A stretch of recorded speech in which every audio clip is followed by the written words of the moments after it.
falar um pouquinho do FA e a questão da anticoagulação, porque é um tema chato para a gente, porque a gente às vezes se depara com esse tipo de paciente e não sabe como manejar, né?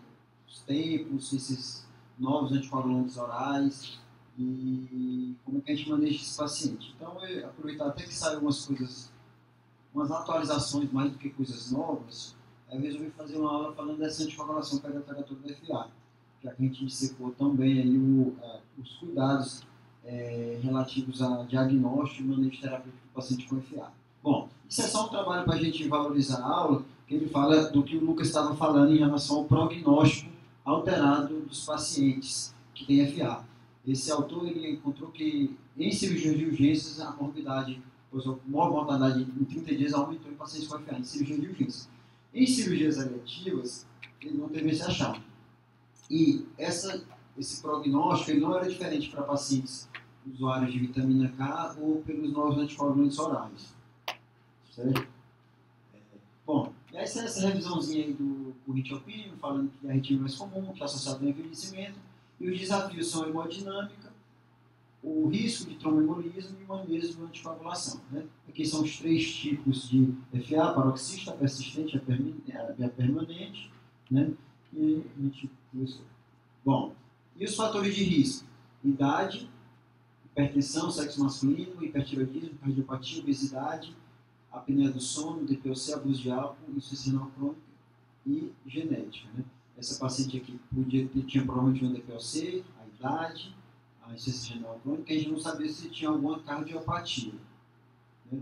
Então, a paciente já tinha um risco maior para esse FA. Nessa revisão, ele trata também das FAs que aparecem no pós-operatório, né, de início agudo do pós-operatório. Até eu não vou abordar muito, mas assim, é bem interessante o que eu falo na discussão, é que realmente as FAs de pós-operatório, que aparecem no pós-operatório ou no intraoperatório, elas geralmente têm curta duração, mas são fatores de risco para que esse paciente venha a desenvolver FA futuramente. E aí eu vou começar pelas calculadoras de risco. Né? Quando você tem um paciente tem FA, você tem que avaliar o risco de ele fazer um tromboembolismo e o risco dele sangrar com o uso de anticoagulantes. E aí tem esse chá de VAS, tem vários aplicativos de celular que fazem esse cálculo aqui do risco de sangramento, né? E do risco de tromboembolismo, certo? E essa outra que é o RESBLED, que fala do risco de sangramento. Na verdade, existem alguns algoritmos que falam que você usar esses dois calculadores para poder medir. Desculpa, eu não botei nem a autoria, porque eu tinha feito uma revisão e eu não tinha botado, certo? Depois eu vou procurar a fonte, tá bom? E aí ele vai calcular o Chades-Vasque, né? Se for maior ou igual a 2, você vai ter que anticoagular. A revisão que saiu nesse ano já fala até da diferença entre homem e mulher, a gente vai falar um pouquinho dela, tá bom? E se você for 0, você não vai fazer anticoagulação, ou vai fazer no máximo S. Se for 1, você vai avaliar se tem que anticoagular ou não, e se vai fazer só um dos dois, né? Bom, e em relação ao risco de sangramento, o RESBLED, se for maior do que 3, você vai fazer uma decisão clínica, vai decidir clinicamente se o risco de sangramento é maior ou não do que o tromboembolismo, vai usar o AS ou nada, certo? Se o risco for pequeno, você vai fazer a anticoagulação oral e pronto. Bom, e aí essa revisão nova, que saiu esse ano já, né, guideline do manejo de pacientes com fibrilação atrial. Né? Ele fala para fazer o Chades-Vasque e ele repete, acho que pelo menos umas 1000 vezes, que esse critério é inadequado para pacientes com estenose mitral moderada e grave e com válvula metálica, certo? Então, basicamente, sim, esse Chades-Vasque é para aquele paciente que tem um FA que não tem valvulopatia, de uma maneira geral, para resumir, certo? E aí ele faz uma diferença que os pacientes, os masculinos baixam ter 2 fatores de risco, enquanto a mulher tem que ter um pouquinho mais de fatores de risco, 3 ou mais, para você decidir pela anticoagulação, de uma maneira geral. Por que isso é importante a gente ter noção? Às vezes chega um paciente, como já chegou para mim no pré-operatório, alguns pacientes que têm FA e que não estão anticoagulados, e aí eu fico até questionando se precisava ou não anticoagular. Então a gente ter essa noção é importante. Porque quando a gente caminha ele para o cardiologista, porque nesse caso eu acho que vale a avaliação do cardiologista, que é mais especialista, a gente faz uma pergunta até direcionada nesse encaminhamento, né, relativa ao manejo da anticoagulação perioperatória. E aí ele cita coisas óbvias, que para mim não era tão óbvio. Até eu tenho um caso também, de uma cirurgia de urgência, o paciente teve uma fratura de fêmur, e aí o cardiologista resolveu adiar, porque ele manteve, ele estava usando a Pixabana, que é o Eliquis, e mediram o INR do paciente, estava de 1,6 a 1,7, ele tinha uma insuficiência renal esse paciente, e o INR nem serve para acompanhar os novos anticoagulantes orais, mas ele tinha esse INR alterado, resolveram adiar a cirurgia para ver se revertisse o tempo, revertisse esse INR, já que ele estava usando a Pixabana, certo? O fato é que o paciente demorou 3 dias para operar porque não resolveu. Então, ele tinha alguma coagulopatia que não era relacionada à Pixabana, mas paciente, o que eu quero dizer? Que pacientes com insuficiência renal, ele até sugere aqui, nesse caso, fazer a Pixabana, que é o Eliquis. Mas até pouco tempo atrás falava-se para não fazer. Eu não sei o que é que mudou nesse aspecto. Mas os outros anticoagulantes orais, o Rivaroxaban e o Xarelto, não devem ser usados. Certo? Engraçado que naquele caso que eu falei, eu já não tinha a Pixabana. Se você tem uma creatina, se você tem um clírice menor do que 50, maior que 15, obviamente, ou uma creatina maior do que 1,5, você vai considerar uma dose menor dos novos anticoagulantes orais. Então, resumidamente, paciente com alteração de função renal, evitar ou usar doses menores dos novos anticoagulantes orais, né? E ter esse cuidado, que a gente vai pegar paciente com esse tipo de medicação cada vez mais comum. A gente costuma não gostar do que a gente não conhece, né? E particularmente eu costumo brincar, o vascular adora Xarelto, adora essas medicações, porque facilita muito a vida dele, né? Mas para a gente na anestesia acaba sendo um dilema, porque a gente não conhece muito bem essas medicações, né? E mais uma vez, os novos anticoagulantes orais não são indicados, certo, na estenose moderada, severa e valvometálica. A valvometálica ainda é o velho, varfarin, marevante de sempre, certo? Bom, então, em relação à anticoagulação e o chá de Schwarz, se tiver homem igual a 0, né, e mulher apenas com um fator de risco, certo, não há necessidade de anticoagular. O resumo aqui desse velhão. Se for homem igual a mulher igual a 2 fatores de risco, considerar a anticoagulação. Se maior do que 2 para homem, maior do que 3 para mulheres, sempre anticoagular. Bom, e a anticoagulação perioperatória? Para que a gente faz a anticoagulação perioperatória? Né? Em pacientes com tromboembolismo venoso, com válvula metálica com ou sem FA, e paciente com FA apenas FA. Né? E, na verdade, a gente tem que avaliar realmente o risco de ele ter um tromboembolismo venoso ou arterial, né? E o risco de sangramento. Bom, e aí nessa revisão, ele fala para fazer independente se é FA com válvula metálica ou não, quer dizer, fazer com heparina não fracionado, heparina de baixo peso molecular, você suspende ali o varfarin e acompanha o INR, ou alguns dos novos anticoagulantes orais, e começa a fazer a heparina. Por isso que vocês já fizeram, já viram várias vezes. Mas no caso da FA apenas, sem, que eles chamam FA não valvar, você tem que sempre avaliar o risco-benefício. E aí volta para aquela história da calculadora de risco. E você vai avaliar também o tempo de suspensão. Eu até conversando com o cardiologista, eles pensam justamente isso. O paciente que tem um FA, apenas FA, normalmente a gente basta suspender o anticoagulante sem grandes problemas. Bom, e aí, nessa terceira diretriz de avaliação perioperatória da Sociedade Brasileira de Cardiologia, ele classifica o risco de tromboembolismo em alto, moderado e baixo. Né? O baixo, só antecipando, suspende e pronto. Certo? Suspende o anticoagulante, espera o tempo necessário e vai para a cirurgia. Só enfatizar aqui, no nosso caso, né, de FA não valvar, a priori, né? A estratificação do risco de tromboembolismo nesses casos. Né? Se o chá de Schwarz for de 0 a 2, né? Então, assim, só uma ponta de corte decorando mais ou menos 2, certo? Aí fala que for mulher 3, mas assim, só para a gente decorar mais objetivamente, para não ficar decorando vários números e acabar se confundindo. Se é até 2 o chá de Schwarz, você não precisa nem fazer terapia ponte. Se o risco é moderado, você pode ou não fazer terapia ponte. No caso aqui, nem usa o chá de Schwarz, eles usam o mais antigo, que é só o Chaves, certo? Você pode ou não fazer terapia ponte. E no alto, você sempre vai fazer terapia ponte. E aí, desculpem a letra, mas eu vou pequenininha, mas é porque acabou que tinha que botar assim, certo? Então, no paciente de alto risco, interromper o varfarine por 5 dias, até INR menor do que 5, né? Realizar terapia ponte com heparina, até INR menor do que 2, certo? Suspender a heparina não fracionada 4 a 6 horas, e a heparina de baixo peso 24 horas, que é o que a gente faz, mais ou menos, no nosso, até para a questão de bloqueios e tudo mais.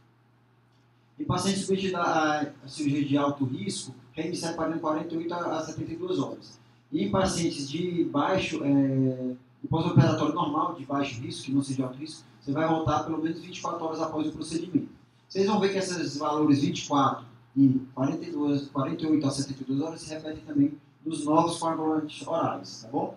E no baixo risco, né, que eu falei já antecipadamente, não utilizar a terapia ponte, não há necessidade, certo? Esperar a normalização, né, e começar depois do procedimento, 12 a 24 horas após o procedimento. Então não há uma necessidade de terapia ponte em paciente de baixo risco, ou seja, não é todo paciente que precisa fazer terapia ponte.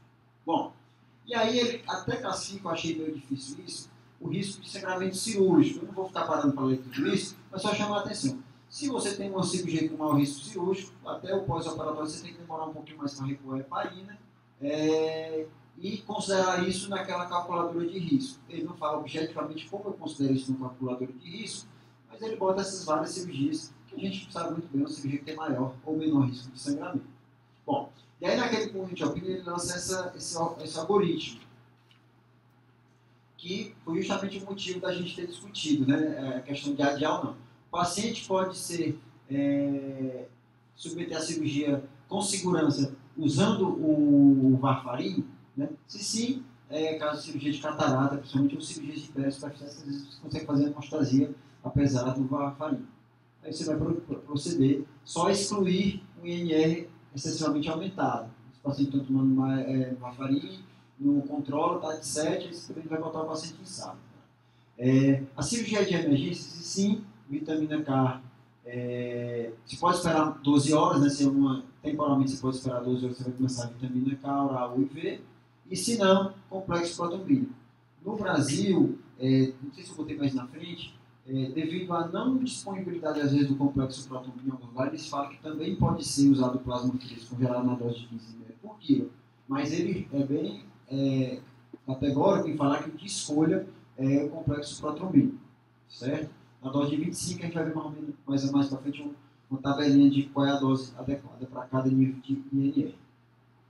Bom, se a cirurgia da emergência avalia o risco de tromboembolismo, se o risco é baixo, como eu falei anteriormente no guideline brasileiro, na diretriz brasileira, não há necessidade de terapia ponte para o varfarine 5 dias antes acompanhar o INR. Se o paciente tem um alto ou moderado risco de tromboembolismo, aí você vai avaliar a creatina, até porque se você estiver usando os novos anticoagulantes orais, você precisa também disso. O INR é a contagem de plaqueta. Parar o varfarine 5 dias antes, começar a terapia ponte, 3 dias antes da cirurgia e acompanhar o INR. No pós-operatório, avaliar a hemostasia. Então, se a cirurgia tem baixo risco de sangramento, e aí não só a cirurgia, mesmo com a cirurgia com alto risco de sangramento, ela pode ser que no pós-operatório não tenha risco nenhum de sangramento. E aí você vai começar com 24 horas, né, a tromboprofilaxia. Se não, você espera 48 a 72 horas. Aumentar progressivamente a pele de baixo peso, avaliar a creatinina e recomeçar a vitamina, o varfarine assim que possível. Bom, mais uma vez, procedimento de urgência, né? Se você tem 12 a 24 horas, começar a vitamina K, 2 a 5 mg IV, lento, certo? E no caso de reversão rápida, como eu falei, nesse aqui é do Arquivo Brasileiro de Cardiologia, né? Você pode fazer plasma fresco ou complexo protombílico. Sempre associar a vitamina K, que é o que vai manter já após o efeito após a meia-vida dessas medicações, vai manter a coagulação do paciente. Sempre fazer vitamina K, certo? E a dose do complexo protombílico sugerida pela diretriz brasileira é isso de acordo com o INR. Né? Normalmente, por que aquele algoritmo do corrente alpino traz 25? Né? Porque normalmente o alvo é menor do que 4. Né? Aliás, não tem nenhum alvo que é 4. O alvo mais alto que eu vejo é 2,5 a 3,5. Então você faz normalmente 25 unidades por quilo do complexo protombílico, na urgência. Se não tiver o plasma físico. Bom, aí eu vou falar rapidamente aqui, são 3 ou 4 slides desses novos agentes anticoagulantes orais que não são tão novos assim, né? O único que é inibidor da trombina é o dabigatran, e o método, o Minemone que eu decoro é o que não tem o XA aqui, que é o fator 10, né? No nome original. O problema é que no nome comercial eu falo que eu estou para a Daxa, né? Para poder confundir a gente, porque tem o XA aqui, né? Bom, a meia-vida é 12 a 17, sem necessidade de terapia ponte naqueles casos, né? Por que naqueles casos? Porque esses anticoagulantes orais, eles não são indicados, como eu falei anteriormente, na anticoagulação de pacientes com válvula metálica. Então, assim, a gente está falando de FA não valvar, quando a gente usa esses agentes. Não estou falando aqui de TVP, não, viu? Estou falando só da questão da FA. Então, assim, a indicação dele é da FA não valvar e prevenção de tromboembolismo venoso. Mas como a gente está falando do caso de FA, está aqui.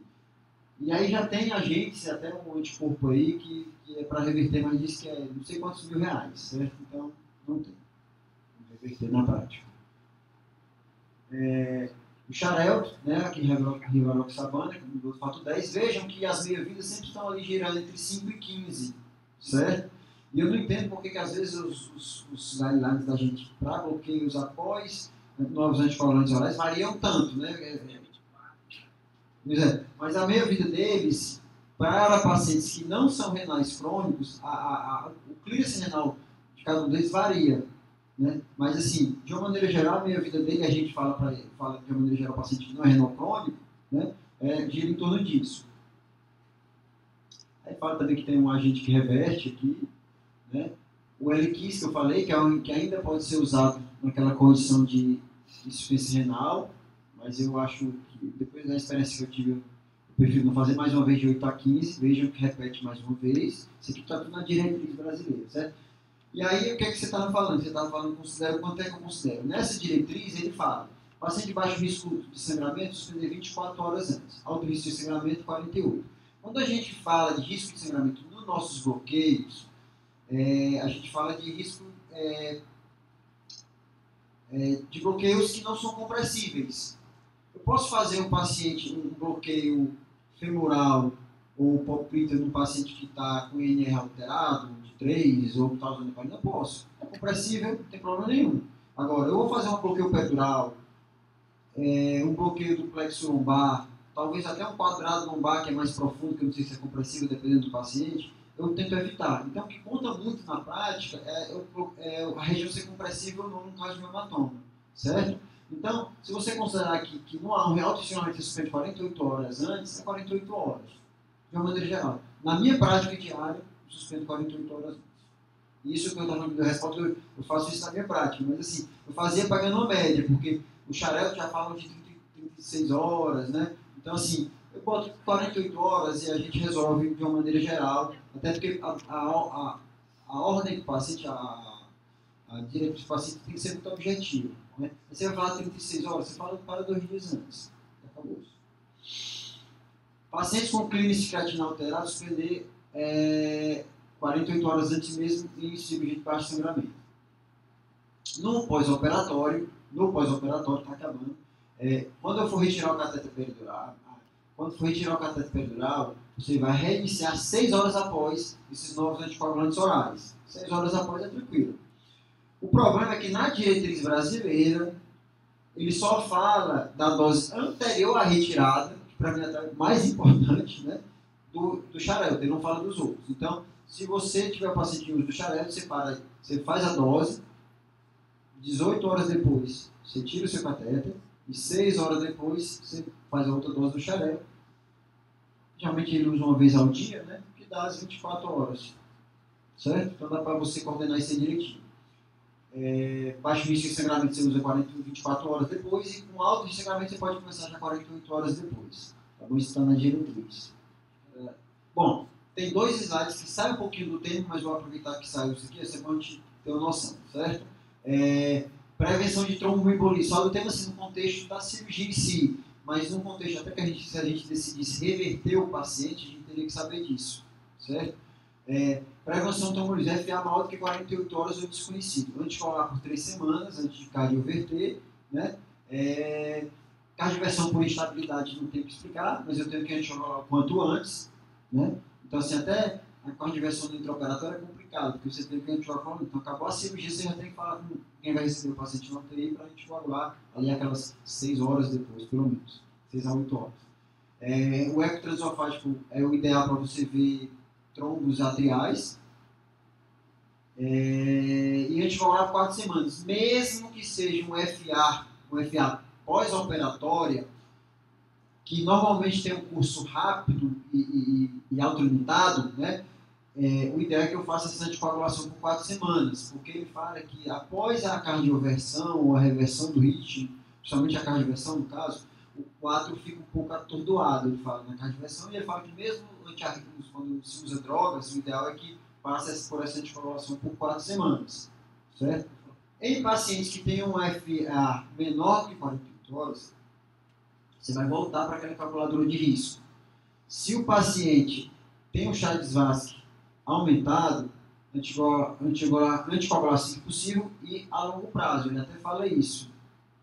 Essa diretriz aqui, esse guideline, aqui publicado no da American Heart Association, certo? Mas se tem um Chades-Vasque baixo, considerar a indicação de coagulação antes da cardioversão, só se tem indicação naquele período. Depois, sai a anticoagulação.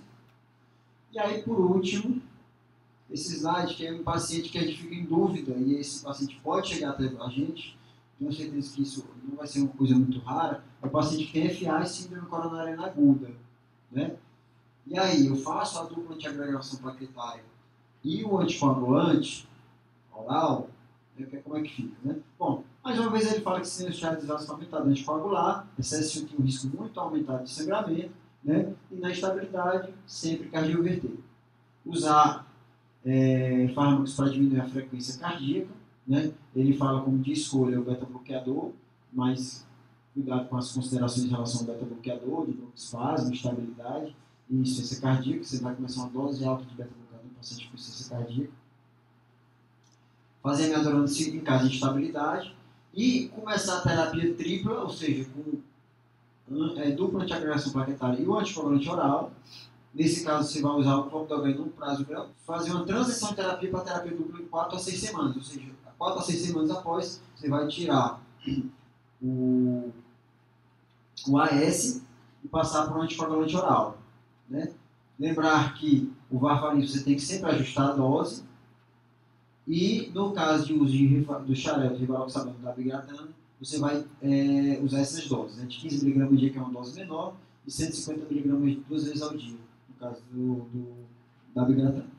Na verdade, assim, esse tipo de informação serve muito como consulta, porque assim, a gente não precisa decorar isso tudo, a gente precisa ter essa noção de que tem que fazer esse manejo dessa forma, e são informações facilmente acessíveis.